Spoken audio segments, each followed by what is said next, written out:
पाया, उसका अपना बीवी नहीं बच पाया घर में, क्या अनुकंपा है सर, उसका अनुकंपा में न है, बाप के नाम से जाना जाता है। अपना क्या है उसका, अपना क्या है? डीएसएस सेना है जो उनके विरोध में बोला है, धीरेन्द्र शास्त्री के विरोध में बोला है, उसका तो नाश होना तय है, कंफर्म एकदम।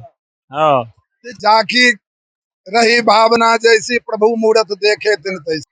हनुमान जी के लिए एक चौपाई है सुंदर कांड में कि कवन सो काज कठिन जग माही, जो नहीं होए तात तुम पाही।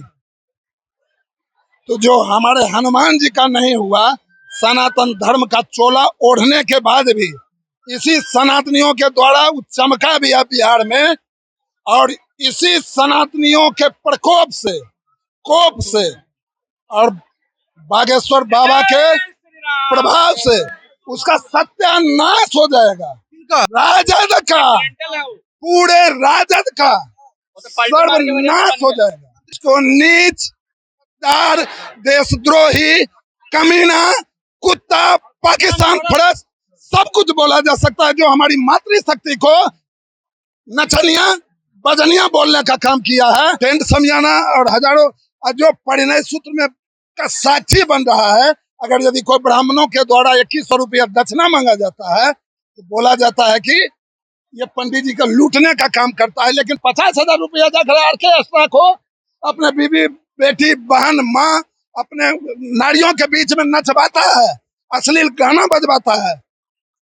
आज तो ये भी, इसमें दूसरे का दोष हम कम देंगे, और ऐसे ही कुत्ता सुरेंद्र यादव के जैसे लोगों को। ये तरेत मैदान है और देख सकते हैं मैदान पूरा खचाखच भरा हुआ है, और जहाँ खाली है वो भी बढ़ने जा रहा है। कुछ बाबा के भक्त दिख रहे हैं, इनसे हम बात करेंगे। बहुत देर से जय श्री राम की नारा लगा रहे हैं, पूरा भगवामय हो रखे हैं। क्या नाम है सर? मेरा नाम नीरज शर्मा हुआ। क्या कुछ प्लान है आज का? प्लान तो पूर्व से ही हनुमान जी तय कर चुके हैं कि हम लोगों का हिंदू राष्ट्र का घोषणा है, और हिंदू राष्ट्र तो पहले से हमारा था ही। अब उसको फिर से उसमें रेनोवेशन होता है, पुनर्स्थापित करना है। पुनर्स्थापित भी था, उसको फिर प्रसारित करना है, सिर्फ प्रसारित करना है, इसमें कुछ जोड़ना नहीं है। ऑलरेडी मेरा हिंदू राष्ट्र बना हुआ है, था, है और रहेगा। बिहार सरकार में मंत्री है तेज प्रताप यादव, कह रहे बाबा देशद्रोही है। जाकी रही भावना जैसी, प्रभु मूरत देखे तिन तैसी। एक छोटा सा कहानी सुनाते हैं, आप थोड़ा सा सुन लीजिए। एक नाविक था, नाव चलाने वाला, उसको एक बहुत बड़ा हीरा मिला। तो उस बेचारे को पता नहीं था कि ये हीरा है, तो वो अपना क्या किया कि नाव का जो अगला पोर्शन होता था उस हीरे को उस नाव में टांग दिया। और दिखता था तो पत्थर वाला नाव के बस उसको यही समझ में, उस हीरा के अस्तित्व को नहीं समझता था, उसके चमक को नहीं समझ, क्योंकि अज्ञानता के चलते उस हीरा को पत्थर समझ करके और वो अपने नाव में टांगे हुए थे। इसी बीच में उस नाव पर एक बार नजर एक मोची का पड़ा। उस मोची भाई ने उस नाविक को बोला कि भाई ये पत्थर हमको बहुत अच्छा लग रहा है, सो इस पत्थर को तुम हमको दे दो, इसके एवज में हम तुमको 500 रुपया देंगे। क्योंकि उस मोची भाई को भी ये पता नहीं था कि ये हीरा है। पत्थर देखने में, क्योंकि हीरा में चमक होता है, उसमें सुंदरता था, तो 500 रुपया में मोची भाई खरीद कर भी सुंदर पत्थर समझ के खरीदा, सुंदर पत्थर समझ करके खरीदा। और वो मोची चमड़ा काटने का जो काम करते थे, तो वही हीरा पर ही रख करके और चमड़ा को काटते थे। तो अपने जूता का काम करवाने के लिए उस मोची भाई के पास एक जाहुड़ी पहुंचे। वो जाहुड़ी भाई उस हीरा को देख करके समझ गया कि ये तो हीरा है और ये कहाँ रखे हुए हैं। तो उस मोची भाई को उस जाहुड़ी ने बोला कि भाई ये पत्थर तो तुम इस पर तो चमड़ा काट रहा है, तो ये पत्थर तुम्हारा ये हमको दे दो ना। तो बोला कि कैसे दे दे तुमको भाई, इसको तो हमने 500 रुपया में खरीदा है।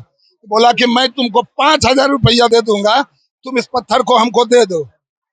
तो मोची 500 रुपया में खरीदा था, 4500 रुपया, वो तो एक अदना सा पत्थर उसको लग रहा था, वो 5,000 रुपया में उस हीरे को दे दिया। जो जाहुड़ी था वो बहुत अंदर भाव से खुश हो करके और पोटरी में बांध करके और पूरा मग्न होकर के, पूरे खुशी का अंबार उसका नहीं रहा और छिपा करके वो अपने घर लेकर के गया। और जब घर लेकर के गया, अपनी पत्नी को सबको बुलाया, तो हीरा का जब पोटली खोला तो वो लगभग 20 टुकड़ा में विभक्त हो चुका था। तो वो हीरा से पूछा जावड़ी कि आखिर आप ऐसा क्यों किए, क्या आप कौन हैं?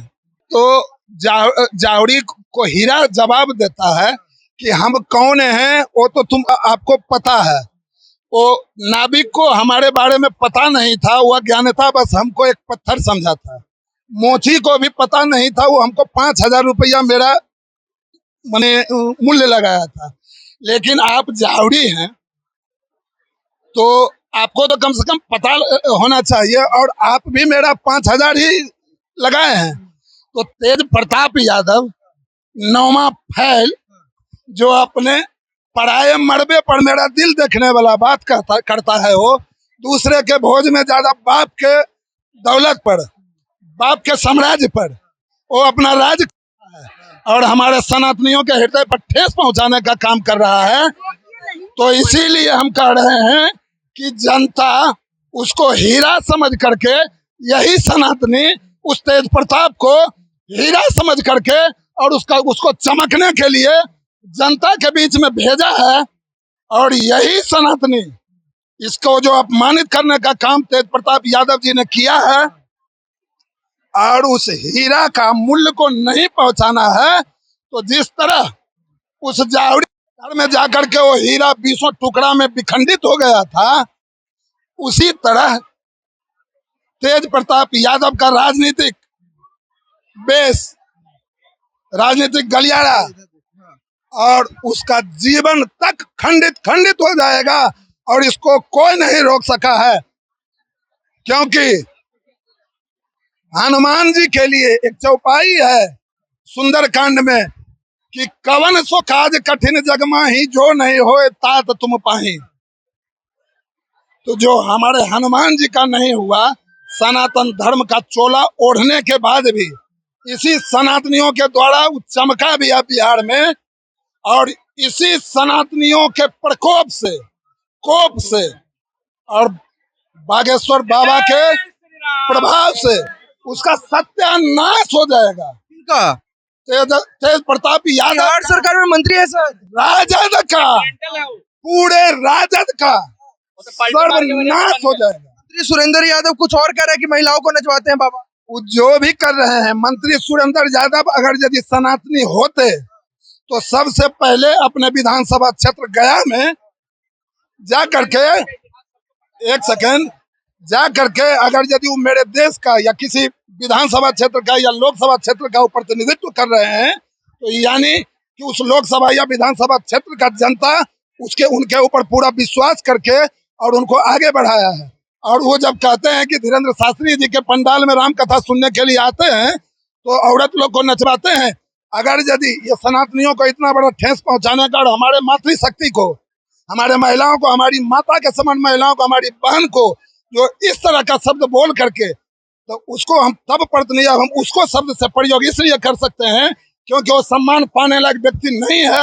जब मेरे भारतीय नारी को, मेरे मातृशक्ति को इस तरह से नथनिया बोलने का काम किया है, तो मैं उसको किसी भी शब्द से संबोधित कर सकता हूं, उसमें किसी तरह का दोष हमारे ऊपर नहीं हो। शब्द से संबोधित कर सकते, हम कोई भी शब्द से उसको नीच, दार, देशद्रोही, कमीना, कुत्ता, पाकिस्तान फरस सब कुछ बोला जा सकता है। जो हमारी मातृशक्ति को नचनिया, बजनिया बोलने का काम किया है, हम तो माँ बाप का सम्मान अगर यदि करता तो आज हमारे सनातन धर्म में जितना भी शादियां होती है, तो कुछ हमारे सनातनी का भी कुछ दोष तो है। क्या दोष है? दोष यही है कि पहले चलावा चलता था कि अगर यदि दो व्यक्ति, लड़का और लड़की परिणय सूत्र में बंध रहा है, तो एक धार्मिक सांस्कृतिक प्रोग्राम का अनुष्ठान किया जाता था। किस लिए? कि इसका जीवन सुखमय हो। आज ब्राह्मणों को, आचार्य को, जो आपको एक दूसरे को गांठ में बांधने के लिए जोड़ते हैं, आपको आशीर्वाद देने के लिए आते हैं, 60,000 में ऑर्केस्ट्रा नाचने वाला को कर लिया जाता है। 50,000 रुपया टेंट समझाना और हजारों जो परिणय सूत्र में का साक्षी बन रहा है। अगर यदि कोई ब्राह्मणों के द्वारा 2100 रुपया दक्षिणा मांगा जाता है तो बोला जाता है कि ये पंडित जी का लूटने का काम करता है। लेकिन 50,000 रुपया जाकर ऑर्केस्ट्रा को अपने बीवी बेटी बहन माँ अपने नारियों के बीच में नचवाता है, अश्लील गाना बजवाता है।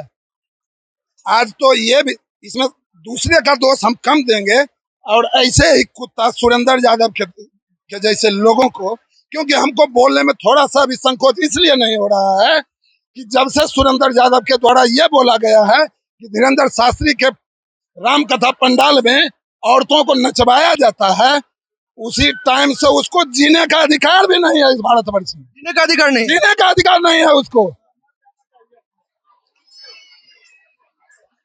और भी लोग हैं, इनसे बात करेंगे। क्या कुछ कहेंगे भैया, इस तरह के जो बयान आ रहे हैं बाबा के विरोध में, क्या कुछ कहेंगे? जी हम तो कहेंगे यही कि जो उनके विरोध में बोला है, धीरेन्द्र शास्त्री के विरोध में बोला है, उसका तो नाश होना तय है कंफर्म एकदम। हाँ, तेज प्रताप जी कह रहे थे कि बाबा देशद्रोही है, हल्का उधर हो जाएगा। वो नवमी फेल के बारे में क्या बोलना है, जो बाप के वसीयत पर जी रहा है, जो बाप के वसीयत का जी क्या कह रहे हैं भैया? उसका कोई औकात सर, बिहार सरकार में मंत्री है, माइक बच पाया, उसका अपना बीवी नहीं बच पाया घर में, क्या समझ है सर? उसका अनुकंपा में है, बाप के नाम से जाना जाता है। अपना क्या है उसका, अपना क्या है? DSS सेना है। कौन सा सेना है? आप मतलब अपना कैमरा घुमाइए और भीड़ उठा के दिखा दीजिए, जो यहाँ दिखा दिया जाए। ये भीड़ जो है ये सनातनी लोगों की भीड़ है, ठीक है। और ये साफ साफ एक मैसेज है, जो सनातन की बात करेगा वही देश पे राज करेगा। आने वाले टाइम में ये जनता इसी सरकार को उखाड़ के फेंकने वाली है। क्यों? क्योंकि उनका ये धर्म विरोधी जो बयान है कि हम उनको एयरपोर्ट पे रोक देंगे। कह रहे हम धर्म के विरोध नहीं है, बाबा के विरोध है, क्योंकि बाबा ने कब हिंदू मुस्लिम किया? आपको पता है कि बाबा के दरबार में मुस्लिमों का भी आना जाना होता है, उनके भी पर्चे निकलते हैं। और बिहार में जहां बाबा आ रहे हैं वहां मुस्लिमों ने उनका सहयोग किया है, उनके स्वागत के लिए तैयार हैं। क्या किया है मंत्री क्या नहीं किया है? यहाँ पे आप जाओ, कई कार्यकर्ता आपको मिल जाएंगे, फूल की व्यवस्था की है, गुलाब की व्यवस्था की गई है। और ये बात कर रहे हैं कि हम बाबा को रोकने का काम करेंगे। अरे तुम्हारी डोर छोड़ विंडो किल्ली ठोक देंगे बाबा। बाबा जो है वो सनातन के शेर है और वो अकेले काफी है पूरे इस भीड़ को संभालने के लिए। लोग कह रहे हैं इससे पहले भी कई बाबा आए हैं, वो जेल चले गए हैं। बिल्कुल आए होंगे, जेल चले गए हैं, तो वो एक अपवाद है, ठीक है। तो अपवाद किस श्रेणी में? अपवाद है, इससे पहले सरकारें आई और चली गई है, ठीक है ना। और सनातन धर्म आज भी है और मजबूती के साथ खड़ा है। हर घर भगवत छाएगा, राम राज्य में आएगा। हाँ भैया, अपवाद आप बोले हैं, बहुत अच्छा प्रश्न किए हैं कि मान लीजिए कि बहुत बाबा चले गए जेल में, तो ये बात जाकिर नायक चाहे दूसरे धर्म के लोग नहीं समझ पाते हैं, दूसरा धर्म के लोग नहीं करते लोग। बहुत सारे धर्म में आप देखिएगा कि एक एक आदमी, तो मान लीजिए उसमें कितना निकाह करना चाहे शादी करना है, तो उन लोग में भी तो भ्रष्टाचारी है लोग। तो देखिए, खराब कोई भी होता है तो गलत, इसका मतलब ये नहीं है कि हम अपने धीरेन्द्र शास्त्री को, चाहे पूरा सनातन समाज अपवाद है, एक आधा अपवाद हो सकता है, ये आस्था है और इस आस्था पर पूरा दुनिया टिका हुआ है। और एक समय ऐसा आएगा कि हिंदू जो सनातन है पूरे दुनिया पर छाएगा। ये बहुत बढ़िया। बाबा के आगमन पर आप क्या कुछ सोचते हैं? कमेंट में अपनी प्रतिक्रिया जरूर रखें। धन्यवाद।